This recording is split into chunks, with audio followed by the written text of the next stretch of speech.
म चाहिँ अहिले ठ्याक्कै कलङ्की चौक आइपुगेको छु र म जाँदैछु तनहुँ मेरो साथीको बिहे, दाइको बिहे। म राजन थापा, उहाँले अब धेरैको पर्खाइमा भाउजू ल्याउनु भएको छ। उहाँको लागि हामी चाहिँ आरएमभिके ग्रुपबाट म जाँदैछु र दाइको लागि कोसेली लिएर। कोसेली के छ भने नगरकोट हनीमुन प्याकेज छ एउटा।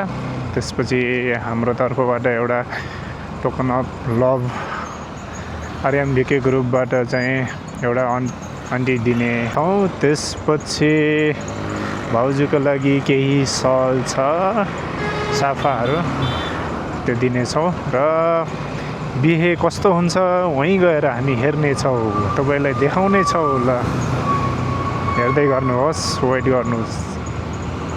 आएको 1 महिनाको छुट्टी आएको, अब 1 हप्ता गइसक्यो यताउता गर्दै। अब 3 हप्ता जति बाँकी छ।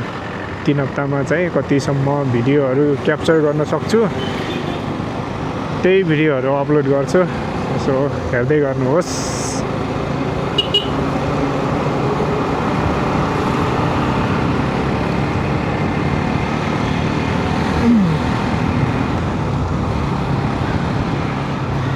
र मलाई DJI Action 5 को सेटअपको लागि हाम्रो मनिष भाइलाई थ्याङ्क यू। विचार भइसक्यो हो त।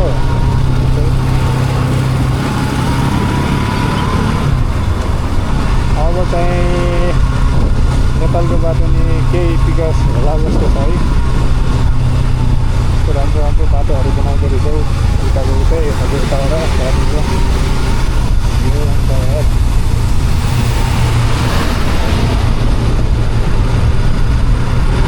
बाटोहरू त यस्तै छ।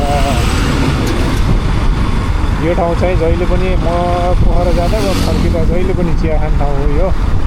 फर्किँदाखेरि चाहिँ यहाँ बस्छ जहिले पनि। आज चाहिँ बस्दिनँ, आज सिधै जान्छ। पैसा धेरै हुन्थ्यो। सबैजनाले आफ्नो जातिक नियम पालना गरौँ। त्यही अनुसारले त्यो चाहिँ मलेखु बजार आइपुग्यो। यहाँ माछा पाइन्छ है, माछा मलेखुको माछा।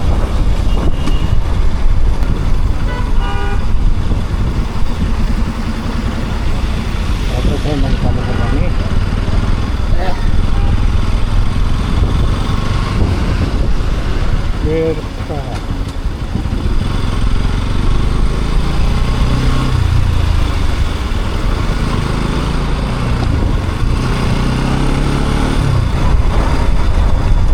पूर्व जानु पऱ्यो भने चाहिँ लेफ्ट साइड जाने र पश्चिम जानु पऱ्यो भने चाहिँ यहाँ यो चौकदेखि राइट साइड जाने।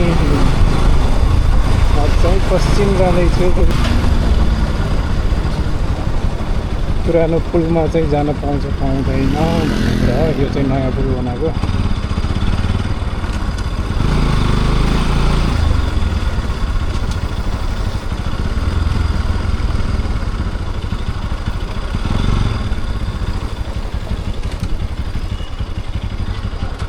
यहाँ चाहिँ पुरै बन्द गर्दो रहेछ आजकल त। पहिला चाहिँ त्यही टिकटक बनाउने मान्छेहरू धेरै हुन्छ, त्यही भएर पनि होला।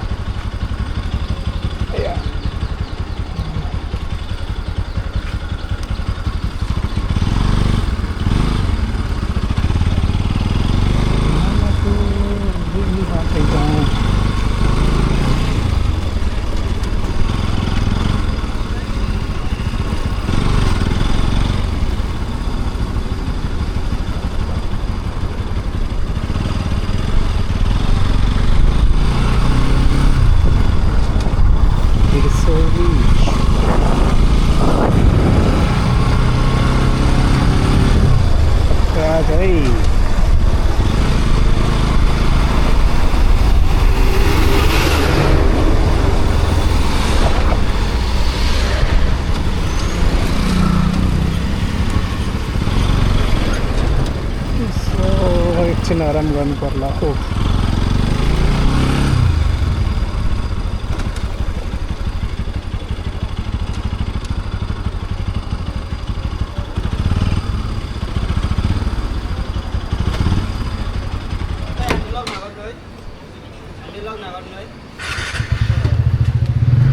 गाडी आउँछ गाडी आउँछ र गाडी आउँछ र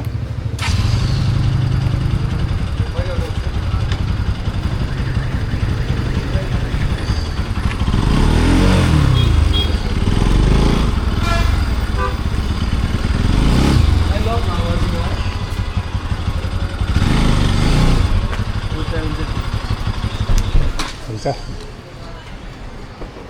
या यस्तै गर्मी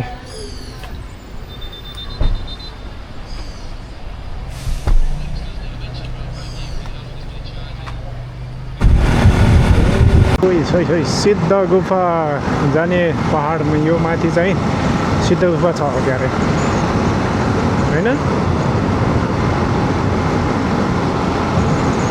वाउ तल माथि बाटो बनाइदिएछ आनन्द ज्याप तल चाहिँ त्रिशुली है फेरि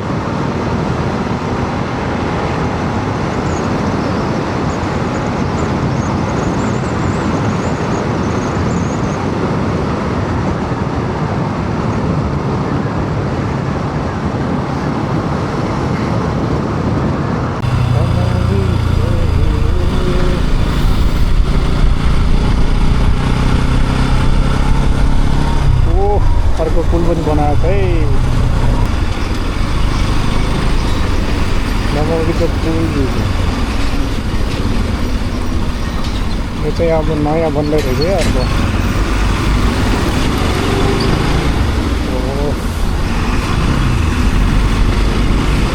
तल चाहिँ नादी हो कि नर्सरी हो क्या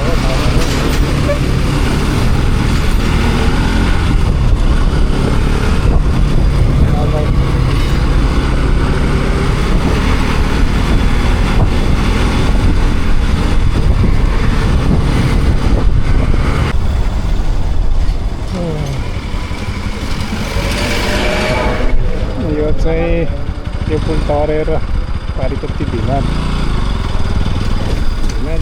सेती कलर चाहिँ हामी एकचोटि